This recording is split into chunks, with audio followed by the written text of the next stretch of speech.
నిమిషానికైనా వాడు పుణ్యం చేయకపోతే వాడు నీ పేరు పలకలేడు తల్లి స్వామి అన్నాడు.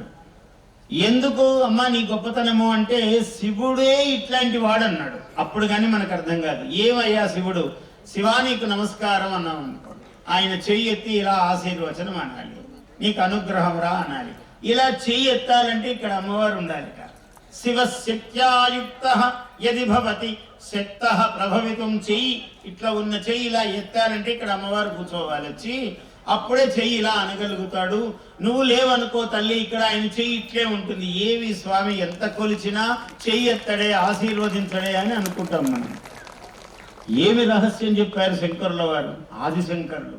శివశక్త్యాయుక్త యది భవతి శక్త ప్రభవితం నచేత్ ఏవం దేవః నఖలు కుశలః స్పందితుమపి. ఇలా స్పందించడానికి కూడా ఆయనకి చేత కాదు. ఆ చేత అనేది ఎవరంటే తల్లి నువ్వే. యా దేవి సర్వభూతేషు చేతనా ఇత్యభిధీయతే, యా దేవి సర్వభూతేషు శక్తి రూపేణ సంస్థిత, యా దేవి సర్వభూతేషు. అన్ని నువ్వు ఏ పని అనుకుంటే తద్రూపం అమ్మవారే. అందుకే కదా కలియుగములో ఇన్ని యాగాలు చేసినటువంటి మహానుభావుడు అయుత చండీ యాగము అంటే 10,000 విధాలుగా 10,000 పారాయణాలు చేయాలి. చిన్న విషయము కాదు. మరి 5 రోజుల ఈ క్రతువులో 10,000 ఎలా చేస్తారండి అంటే ఆయన చేస్తూనే ఉన్నారు. అమ్మవారి పాదాలు పట్టుకునే ఉన్నారు. రోజు రోజు రోజు చేస్తూ శిఖరాయమాణముగా కేవలం ఇక్కడ తద్దశాంశము క్షీరతర్పణము, తద్దశాంశము హవనము పెట్టుకున్నారు. ఎంత మంత్రము చేస్తే దాంట్లో 10వ భాగము క్షీరతర్పణం చేయాలి, అందులో 10వ భాగము హోమం చేయాలి.